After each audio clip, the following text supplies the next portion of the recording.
Hello everyone, welcome back. मैं हूं आपका मैथ्स एजुकेटर अक्षय अग्रवाल। स्वागत करता हूं आप सभी का आपके अपने चैनल पर।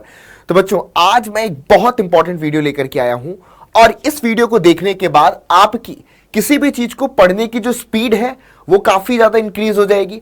आप चीजों को ज्यादा बेटर लंबे टाइम तक याद रख पाएंगे, मेमोरी पावर आपकी बढ़ जाएगी और कुछ ऐसे हैक्स आपको बताऊंगा जिसके बेसिस पर आप ट्रिकी तरीके से किसी भी चीज को जल्दी समझ सकते हैं और उसको अप्लाई कर सकते हैं।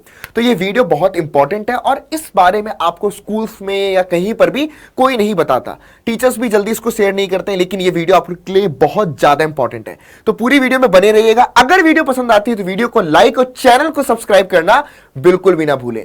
तो सबसे पहले बच्चों हम बात करते हैं कि आप लोग जब अपनी रेगुलर लाइफ में, अगर हम डेली बेसिस पर देखें, जो भी आप सब्जेक्ट पढ़ते हैं उसका एक ट्रेडिशनल मेथड क्या है कि भाई आपने क्या किया, स्कूल्स में आपको किसी चीज को पढ़ाया गया, ठीक है, आपने क्या किया, उसके नोट्स बनाए, सिंपल। फिर उसके बाद आपको जब चीजों को रिवाइज करना होता है आप नोट्स को याद करते हो, ठीक है। उसके बाद 3 दिन बाद 4 दिन बाद आप उस चीज को भूल जाते हैं, है ना।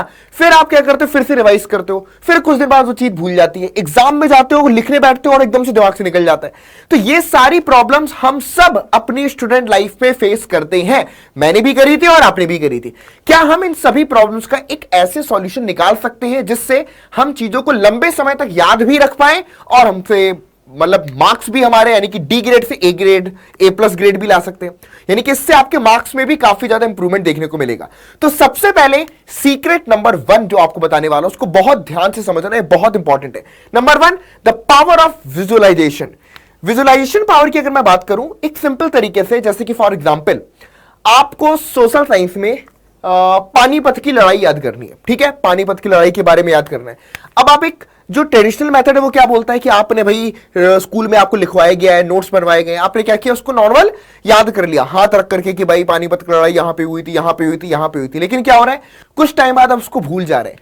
पावर ऑफ विजुअलाइजेशन आपसे बोलता है कि आप एक बार को इमेजिन करिए कि आप उस लड़ाई में हैं, ठीक है, आप उस लड़ाई में हैं, दोनों तरफ से सेनाएं आ रही हैं, इधर से भाले चल रहे हैं, इधर से तलवारें चल रही हैं, आप खड़े होकर के वो लड़ाई देख रहे हैं, आप देख रहे हैं कि वो किसने किसको मारा, आप विजुलाइज कर रहे हैं कि भाई मेरे आंखों के सामने उन्होंने इनको मार दिया, ठीक है। मुझे नहीं अच्छी तरीके से मालूम, लेकिन आप इसको कनेक्ट कर सकते हैं कि जो भी आपको लिखना होता है उसको आप विजुलाइज करें कि यार मैं वहां पर हूं, मैं ऐसे फेस कर रहा हूं।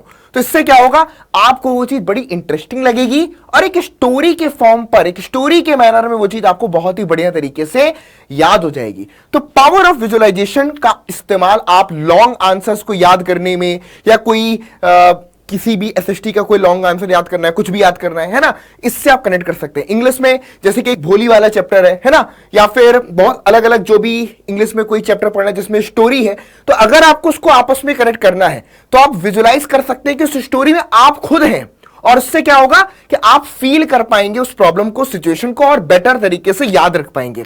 तो ये सीक्रेट नंबर बच्चों 1 था। कैसा लगा सीक्रेट, कमेंट बॉक्स में जरूर से लिख करके बताना।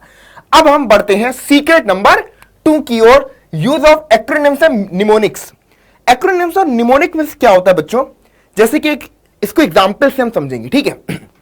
फॉर एग्जांपल मैथ्स में जब आपके सामने कोई एक्सप्रेशन आता है जिसमें आपका पैरेंथेसिस होते हैं, मल्टीप्लिकेशन होता है, डिवीजन होता है, ठीक है, एडिशन होता है, सब्ट्रैक्शन होता है, आप कंफ्यूज हो जाते हैं कि कौन सा ऑपरेशन हमें पहले लगाना है, ठीक है, होता है इसी प्रॉब्लम।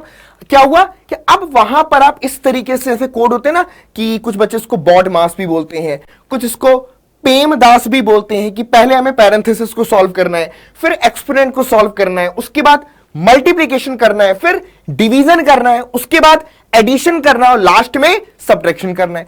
तो यहां पर अगर आप इसको शॉर्ट फॉर्म पर ऐसे पेमदास करके याद कर लोगे तो ये क्या हुआ कि आपने एक चीज को क्या किया, एक कोड वर्ड में, किसी भी चीज को कोड वर्ड में ब्रेक करके इजीली हम इसको ज्यादा लंबे समय तक अपने माइंड में रिटेन कर सकते हैं, और ये चीज कभी नहीं भूलेगी। मैं लिख करके दे रहा हूं कि आज के बाद ये पेमदास आपको बिल्कुल नहीं भूलेगा।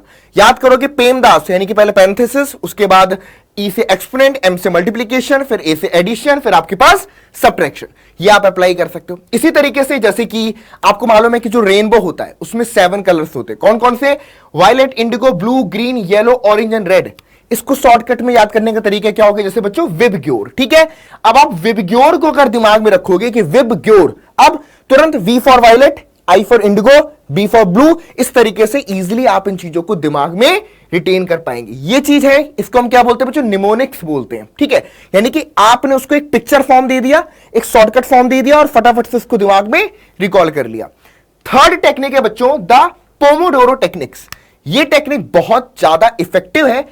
आपको जैसे कभी आप अपना स्टडी टाइम टेबल बनाते हो ना कि मैं 2 घंटे ये पढ़ूंगा, 3 घंटे ये पढ़ूंगा, अगर आप उस जो सेल्फ स्टडी का जो टाइम है उसमें अगर आप ये टेक्निक अप्लाई करते हो, तो मैं लिख करके दे रहा हूं, आप ये देखोगे कि आपको पढ़ने में जो 2 घंटे 3 घंटे के बाद आपकी बॉडी थक जाती है, पढ़ने का मन नहीं करता, नेक्स्ट टाइम इस टेक्निक को अप्लाई करने के बाद आपको बहुत मन लगेगा। ये टेक्निक आपसे क्या बोलती है कि आपको फॉर एग्जाम्पल 2 घंटे पढ़ना है, तो आपको 2 घंटे एक साथ लगातार बैठ करके नहीं पढ़ना।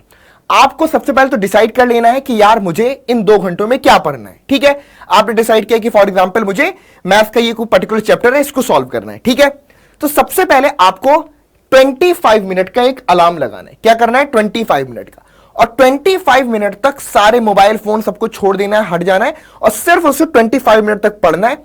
और 5 मिनट का, जब 25 मिनट के बाद वो अलार्म बजे तो आपको क्या करना है, 5 मिनट का ब्रेक लेना है, जिसमें थोड़ा सा पानी पीना है, उसके बाद चाय वगैरह है तो चाय पी लिया, और 5 मिनट के बाद फिर से 25 मिनट का अलार्म लगाना है और देन फिर से पढ़ना है। ऐसे आपको टोटल 4 बार लगातार, यानी कि मान लो आपको 2 घंटे पढ़ना है तो आपने 25-25-25 मिनट के 4 स्लॉट्स में इसको डिवाइड कर लिया। और जब ये 4 स्लॉट्स आपके कंप्लीट हो जाए, फिर आपको 15 से 20 मिनट का एक अच्छा लॉन्ग ब्रेक लेना है, उसमें थोड़ा सा वॉक करना है, टहलना है। फिर अगर आपको आगे और पढ़ना है तो फिर आप ये टेक्निक बाद में फिर रिपीट कर सकते हो। तो यहां पर पोमोडोरो टेक्निक में आपको 20-25 मिनट के 4 स्लॉट्स में पढ़ाई करना है। इससे होता क्या है कि उन 25 मिनट्स के टाइम पीरियड में हमारा फोकस बड़ा स्ट्रांग रहता है, हम पूरा का पूरा ध्यान हमारे फोकस उस चीज पर रहता है और बाकी सारी चीजें जो डिस्ट्रैक्शंस होते हैं उससे आप बच जाते हो। तो ये टेक्निक्स आप अपनी सेल्फ स्टडी में अप्लाई करके अपने आप को बहुत ज्यादा स्मार्ट और इफेक्टिव यानी फोकस्ड बना सकते हैं। नंबर 4 है आपका प्रैक्टिस एक्टिव रिकॉल। ये प्रोसेस हमसे क्या बोलती है, ये बड़ी इंपॉर्टेंट है। इसको समझने के लिए आपको पहले ऐसे समझना है कि फॉर एग्जांपल आज आपने दिन में कुछ पढ़ा, ठीक है, सुबह आपने एसएसटी पढ़ी थी, फिर आपने साइंस पढ़ी, फिर आपने मैथ्स पढ़ी, फिर इंग्लिश पढ़ी, सारे सब्जेक्ट आपने दिन भर में पढ़े। ठीक है, आपने सेल्फ स्टडी भी अप्लाई किया, जो भी आप कर सकते हैं। अब मान लो सबसे पहले इसको अप्लाई करने का तरीका क्या है, पहले सीखें कैसे कि हम एक्टिव रिकॉलर बने कैसे। मान लो रात में सोने से पहले आपने क्या किया, 15 मिनट के लिए बैठे बेड पे और सिर्फ ये याद किया कि आज पूरे दिन भर में मैंने क्या क्या क्या चीजें की हैं और क्या क्या कितना कितना पढ़ा है। ठीक है, इससे क्या होगा, आपका माइंड सोचेगा कि पास्ट में दिन भर में उसने क्या क्या चीजें की। ये कहते हैं एक्टिव रिकॉल। ठीक है, जब आप ये चीज करने लग जाओगे, इससे एक तो आपके बाद आपका दिन बड़ा इफेक्टिव हो जाएगा, आप नेक्स्ट डे पर सोच पाओगे कि मैंने कल क्या क्या गलतियां की, और फिर आप इसको अपनी पढ़ाई में भी अप्लाई कर सकते हैं कि भाई आज आपने कोई चैप्टर पढ़ा था, ठीक है, अब दूसरी बार जब उसको रिवाइज नहीं करना कि फिर से बुक उठानी है, रिवीजन करना है। फॉर एग्जाम्पल कल आपने कोई चैप्टर पढ़ा है, अगले दिन पर कुछ नहीं 10 मिनट के लिए बस बैठे और मन में सोच रहे हैं कि जो मैंने कल पढ़ा था उसमें क्या क्या चीजें पढ़ी थी, बिना कॉपी उठाए बिना पेन उठाए सिर्फ दिमाग में सोच करके उसको रिकॉल करने की कोशिश कर रहे हैं कि मुझे कितना याद है, कितना चीजें मुझे माइंड में अभी भी रिटेन है। ये चीज होती है बच्चों एक्टिव रिकॉलिंग, और इसको अप्लाई करके आप अपनी याद करने की जो मेमोरी पावर है उसको बहुत इंक्रीज कर सकते हैं। तो ये हमारा सीक्रेट नंबर बच्चों 4 था। और लास्ट सीक्रेट है आपके पास, गेट इनफ स्लीप। यानी कि बहुत सारे लोग सोचते हैं कि यार स्कूल्स में भी बोला जाता है कि नहीं 12 घंटे पढ़ना है, 13 घंटे पढ़ना है, अब नींद त्याग दो, चैन त्याग दो। नहीं बेटा, अभी आप लोग के लिए इस टाइम पर जरूरी है कि जितना ज्यादा आप अपने माइंड को एक्टिव बनाना चाहते हो उसके लिए आपको इनफ स्लीप की जरूरत है। मिनिमम आपको 7 to 8 आवर्स सोना ही सोना है, और बहुत हल्के तरीके से, मतलब बिना किसी लाइट वेट में, मतलब लाइट डिम हो ऐसे में सोना है, और 7 से 8 घंटे सोना ही सोना है। इससे क्या होता है कि हमारे माइंड को थोड़ा सा ब्रेक मिलता है, वो और ज्यादा एक्टिव काम करता है। तो अच्छी स्लीप भी आपको लेनी है, ये भी इस पूरी टेक्निक का एक बहुत इंपॉर्टेंट पार्ट है। तो ये बच्चों हमारे 5 सीक्रेट थे। अगर आप इनको रेगुलर बेसिस पर अपनी स्टडी में अप्लाई करते हैं, आप विद इन वीक और बोल सकता हूं कि हफ्ते या 10 दिन के अंदर अंदर आपको रिजल्ट मिलेगा। आप देखोगे कि आप कितना इफेक्टिव तरीके से पढ़ पा रहे हैं और आपके इससे ग्रेड्स में भी इंप्रूवमेंट आएगा। जो भी आपके स्कूल्स में होंगे या जो भी आपके बोर्ड्स एग्जाम होंगे उसमें आपको इसका डायरेक्ट इंप्रूवमेंट देखने को मिलेगा। तो आई होप ये वीडियोस, ये टेक्निक्स आपको अच्छी लगी हो। अगर अच्छी लगी है तो वीडियो को लाइक करना और चैनल को सब्सक्राइब करना बिल्कुल ना भूलें। मिलते हैं नेक्स्ट वीडियो में, तब तक के लिए goodbye. Thank you so much to all of you.